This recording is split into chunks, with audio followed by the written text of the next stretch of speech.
Welcome to Living Fuel TV. I'm KC Craichy with special guest Christian Isakson, aka Mr. Ironman, back with us. This has been a really fun series. When's the last time that you have done an event that has taken you to everything that you have inside of you to accomplish? Well, as we have talked about in previous segments, if you're just joining us today, Christian has just accomplished one of the most fantastic endurance feats on the planet. He accomplished what's called the Epic 5. You can look it up, epic5.com. It is 5 races in 5 days on 5 of the largest islands of Hawaii, which are iron distance races, which means 2.44 mile swim, 12-mile bike, 12-mile bike, and then a full marathon. And a full marathon every day for 5 days. How about that for a work week? So it's awesome to have you back, right on. brother. Thank you. So it's awesome to be here. Accomplishing that, I mean, I just continue to marvel at the level of athlete that you are to accomplish this thing. You know, we've heard of the tortoise and the hare, and we talked about last segment how, you know, a lot of triathlon, weekend warrior triathlons, you know, come to us and they say, well, how do we fuel ourselves for this? And they've been following this pattern of some book they read about a world-class athlete that's doing it like, you know, you do it like 9.5 hours on a race you're racing. I'd like to get, that's what I'm shooting for. I'm just above 10 right now, but I'm working my way down. So, but you started at 30. What was the progression of your racing, and how did you build up to I've been a runner for a while. You know, being in the military, you run constantly. I ran a little bit in high school. I've just always been, I'm not built like a runner. I'm more of like a more stocky guy, but I think that benefits me for the longer races because I have a little bit more muscle. And I also have some good fast twitch, which enables me to hit some speed. But around 28, 29, 30 is when I really dropped the hammer. You know, I saw the Ironman when I was 8 years old on TV when Julie Moss crawled across the line throwing up. And I remember pointing to the television and pointing to my mom, and I said, I'm going to do that someday. You didn't mean the throwing up part. No. Well, and I do that well, too. I'm not going to lie.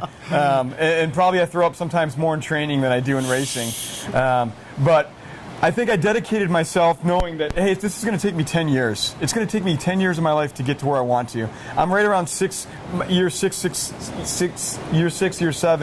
and I'm still not there. I have a long way to go. And I talk to people all the time that ask me, what do I do? How do I get involved? And that's what you got to be willing to do. You got to be willing to commit 10 years if you're serious, and if you're not, go golf. I mean, go do something else. Weekend warrioring is fun. I'm more of an animated, gregarious guy that takes things to the limit. You ask my family. Sometimes it's annoying, but I think the persistence is what helps drive me and is what's gotten me to the point to where I'm at.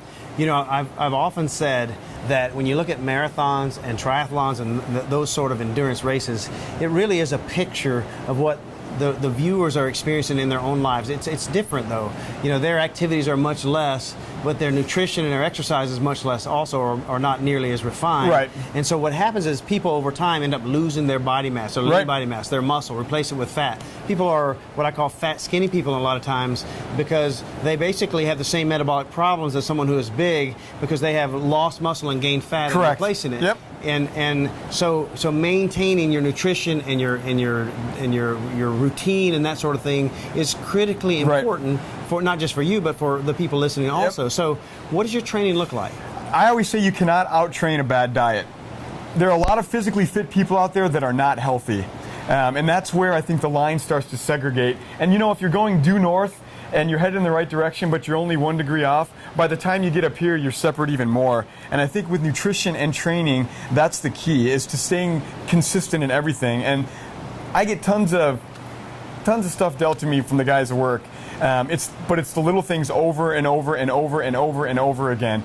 Eating properly, eating egg whites, not the eggs, drinking fluids when you wake up in the morning. It's just a constant mental battle to stay. Keep a training log, keep a journal log, keep a food log, and then be willing to train 7, 8, 9 hours a day. I mean, literally, leading up to the Epic 5, I had many days where I was on the road running 30-milers, training for 7, 8 hours a day constantly, and knowing my body well enough to know when I have to recover, when I have to fill up, and when I have to sleep.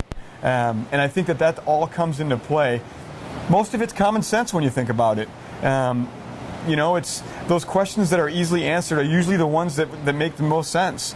Should I eat this or should I eat that? Usually, you know, it's whether you want to do it or not.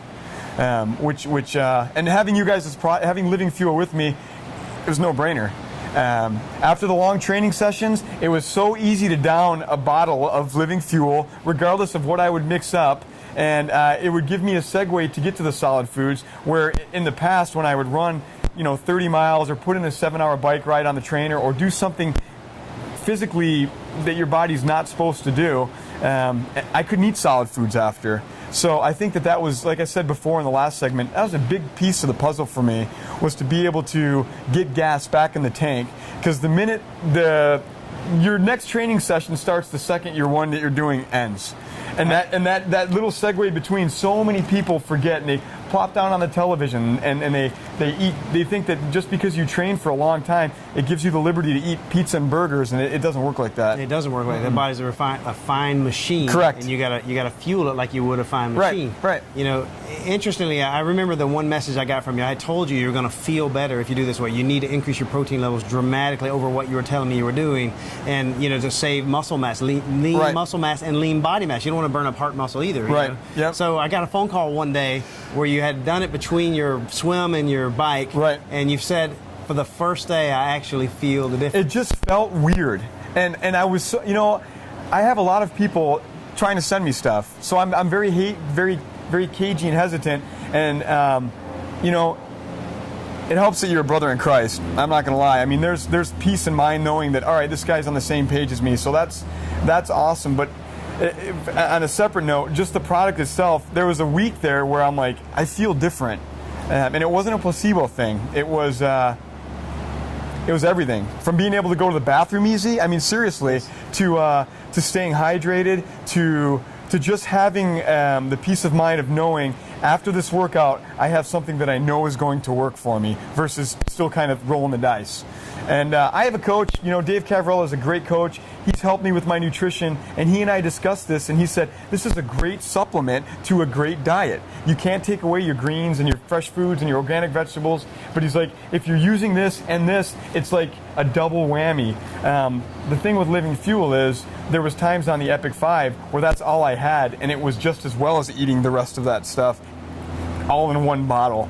So every need of the body is addressed. Exactly. Yep. The thing that people don't get is that the broad spectrum antioxidant nature of right. that actually speeds up the pace of recovery dramatically. And when you're in a sport where every day you're doing things, we have a lot of baseball players, golfers, tennis players, those sort of things that do hockey players that do every day. You break down your body, recovery is enormously valuable. So understanding how to do that through nutrition and rest.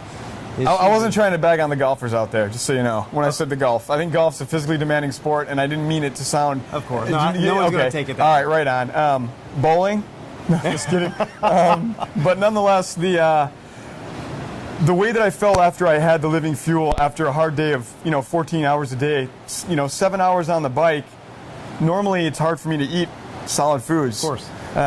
For the Epic 5, I was able to maintain bananas and avocado sandwiches. I have my own nutritional tricks that I have to do, but it's like anything else, you have to be wise with what you have, and you have to know how to use it for it to benefit you the best. Absolutely. And Living Fuel did that for me. That's awesome. Yeah. Well, we're going to get into more details of the race. Right on. Nice to have you, brother. Cool. Nice to be here. God bless you, and have a great day.